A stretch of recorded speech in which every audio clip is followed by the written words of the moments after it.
Assalamualaikum warahmatullahi wabarakatuh. Pada kesempatan kali ini, kami dari kelompok 1 akan membahas tentang diferensial dan aproksimasi. Sebelum masuk definisi dari diferensial, coba kita lihat ilustrasi dari diferensial itu sendiri. Nah, di sini saya akan menggambarkan grafik Y sama dengan Fx. Saya akan menggambarkan grafik Y sama dengan Fx. Di mana yang ini X dan ini Y. Saya punya grafik Y sama dengan Fx seperti ini. Ini itu adalah Y sama dengan Fx. Kemudian grafik ini ada garis singgungnya di satu titik, garis singgung. Di satu titik yaitu titik P, X 0 dan Y 0. Otomatis di titik ini ada X 0. Kemudian di sebelah kiri itu berarti ada Y 0. Misalkan di sini ada pergeseran dari X 0. Nah, misalkan saya ambil dari titik ini ke yang baru disebut delta X. Maka titik yang baru itu adalah X0 ditambah delta X. Nah, di sini ada limit delta X menuju 0, Fx tambah delta X dikurang Fx per delta X sama dengan F aksen X. Nah, kita tahu di sini itu disebut dengan delta X. Dan dari sini sampai ke sini itu disebut dengan delta Y. Maka garis singgung itu disebut dengan gradien, turunan dari Y disebut dengan dy. Jika delta X sangat kecil, maka Fx tambah delta X dikurang Fx akan mendekati delta X F aksen X. Nah, yang di sebelah kiri ini itu disebut dengan delta Y. Sedangkan yang di sebelah kanan ini itu disebut dengan dy. Nah, sekarang kita lanjut dengan definisi diferensial. Misalkan Y sama dengan Fx adalah fungsi terdiferensiasi dari variabel bebas X. Delta X adalah pertambahan variabel bebas X. Dx disebut diferensial variabel bebas X yang sama dengan delta X. Delta Y adalah perubahan variabel Y ketika X bertambah, yaitu delta Y sama dengan Fx tambah delta X dikurang Fx. Sedangkan dy disebut diferensial variabel tidak bebas Y, didefinisikan oleh dy sama dengan F aksen X dx. Nah, kita masuk ke aturan turunan dan aturan diferensial. Nah, di aturan turunan itu konstanta diturunkan terhadap dx sama dengan 0, sedangkan di aturan diferensial konstanta sama dengan 0. Begitu seterusnya. Teman-teman bisa melihat perbedaan antara aturan turunan dan aturan diferensial. Di aturan turunan itu terdapat dx, di aturan diferensial itu tidak ada. Baiklah, sekarang kita akan masuk kepada contoh, yaitu carilah nilai dy dari y sama dengan x pangkat 3 dikurang 3x tambah 1, yaitu dy adalah diferensial dari y. Maka untuk menyelesaikan soal ini kita memakai dy sama dengan f aksen x dx. Jadi Y sama dengan X pangkat 3 kurang 3X tambah 1. Jadi dy-nya adalah 3X pangkat 2 dikurang 3 dx. Sebenarnya asalnya itu dy sama dengan F aksen X dx. Dua-duanya sama-sama dibagi dengan dx. Maka ini menjadi dy per dx sama dengan F aksen X. Ini adalah turunan.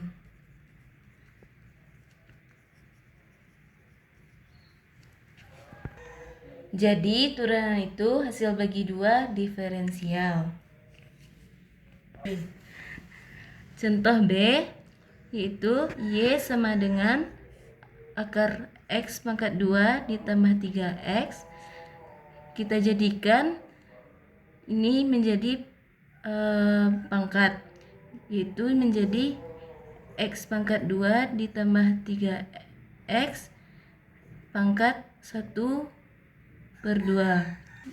Jadi dy-nya 1/2 X kuadrat ditambah 3X pangkat min setengah dan dikali 2X tambah 3 dx.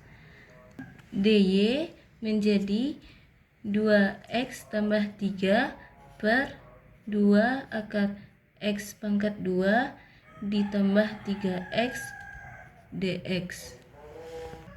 Contoh yang C yaitu Y sama dengan sin X pangkat 4 dikurang 3X pangkat 2 ditambah 11. dy-nya menjadi cos X pangkat 4 kurang 3X kuadrat ditambah 11 dikali 4X pangkat 3 dikurang 6X dx.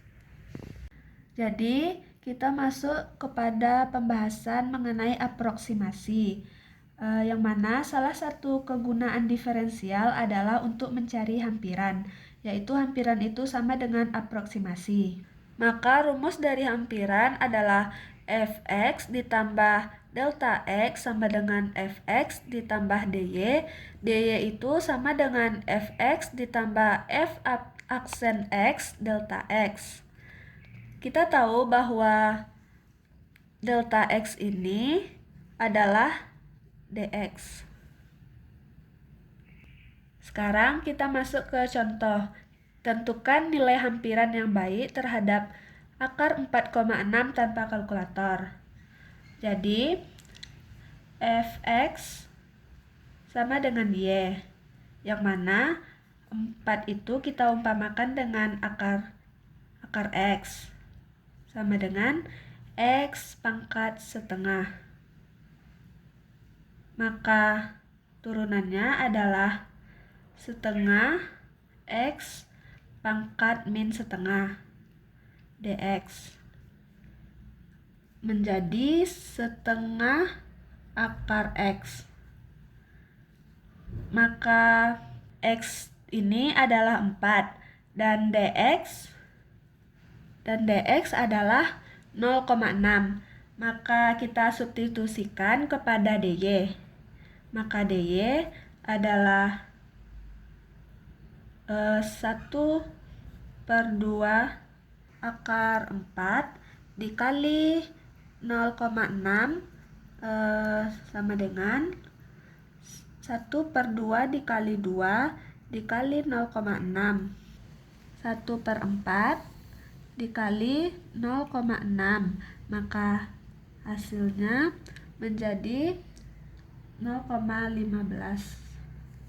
Sehingga akar 4,6 berdasarkan rumus di atas tadi, yang mana fx-nya adalah akar 4 ditambah f aksen x, yaitunya 0,15, maka sama dengan 2 ditambah 0,15, maka hasilnya menjadi 2,15. Ini hasil dari akar 4,6. Maka bisa teman-teman cari di kalkulator apakah benar Akar 4,6 adalah 2,15. Sekarang kita lanjut pada contoh yang ketiga. Gunakan diferensial untuk mengaproksimasikan pertambahan luas sebuah gelembung sabun pada jari-jarinya bertambah dari 3 inci menjadi 3,025 inci. Untuk menyelesaikan soal ini, luas sebuah gelembung bola sabun yang diberikan bisa kita gunakan rumusnya A sama dengan 4 pi R kuadrat. Kita boleh mengaproksimasikan nilai sebenarnya delta A dengan diferensial DA dengan DA sama dengan 8 pi R DR. Yang kita tahu yaitu R-nya sama dengan 3 dan delta R 0,025. Gunakan rumus DA sama dengan Fx ditambah F aksen X dx. Jadi 8 pi dikali 3 dikali 0,025 yaitu sekitar 1,885 inci persegi. Di sini ada namanya estimasi galat. Estimasi galat ini adalah masalah yang sering muncul dalam sains. Seorang peneliti mengukur variabel X tertentu yang bernilai X0 dengan galat error yang mungkin berukuran lebih kurang delta X. Nilai dari X0 kemudian digunakan untuk menghitung nilai Y0 untuk Y yang tergantung pada X. Nilai Y0 tercemar oleh galat dalam X. Seperti contoh nomor 4 ini, rusuk kubus diukur sebagai 11,4 cm dengan galat yang mungkin lebih kurang 0,05 cm. Hitunglah volume kubus dan berikan estimasi untuk galat dalam nilai ini. Volume kubus V yang rusuknya X, rumusnya bisa kita buat V sama dengan X pangkat 3. Jadi untuk turunannya dV yaitu 3x kuadrat dx. Jika X-nya 11,4 dan dx-nya 0,05, maka V-nya yaitu 11,4 pangkat 3 mendekati 1482. Dan untuk delta V, dV-nya yaitu 3 dikali 11,4 kuadrat dikali 0,05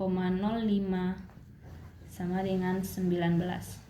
Jadi kita dapat melaporkan volume kubus sebagai 1482 lebih kurang 19 cm pangkat 3. Besaran delta V dalam contoh 4 disebut galat mutlak. Ukuran galat yang lain adalah galat relatif yang ditemukan dengan membagi galat maksimum oleh volume total. Kita dapat mengaproksimasikan galat relatif delta V per V dengan dV per V. Dalam contoh 4, galat relatif adalah delta V per V sama dengan dV per V yaitu 19 per 1482 atau mendekati 0,0128. Galat relatif seringkali diekspresikan dalam bentuk persen. Jadi kita katakan bahwa untuk kubus dalam contoh 4, galat relatif kira-kiranya yaitu 1,28%. Sekarang masuk ke soal yang terakhir, soal nomor 5. Hukum Poiseuille. Untuk aliran darah mengatakan bahwa volume yang mengalir melalui suatu pembuluh darah sebanding terhadap pangkat 4 jari-jari, yakni V sama dengan KR pangkat 4. Berapakah jari-jari yang harus diperbesar agar aliran darah bertambah 50%? Penyelesaiannya, diferensialnya yang memenuhi yaitu dV sama dengan 4KR pangkat 3 dr. Perubahan relatif dalam volume yaitu delta V per V sama dengan dV per V, yaitu 4KR pangkat 3 dr per KR pangkat 4 sama dengan 4 dr per R. Sehingga untuk 50% perubahan dalam volume yaitu 0,5 sama dengan dV per V, 4 dr per R. Perubahan relatif dalam R haruslah sebesar delta R per R sama dengan dr per R, yaitu 0,5 per 4 sama dengan 0,125.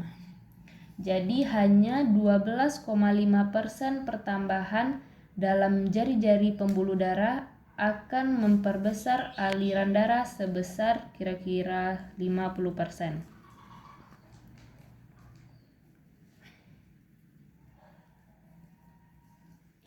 Di sini ada aproksimasi linear. Jika F terdiferensiasi di A, maka dari bentuk kemiringan titik suatu garis, yaitu garis singgung terhadap F pada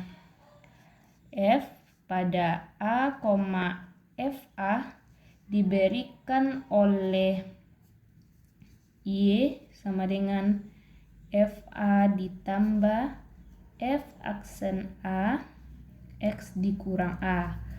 Fungsinya yaitu Lx sama dengan FA ditambah F aksen A X kurang A. Ini merupakan aproksimasi linear.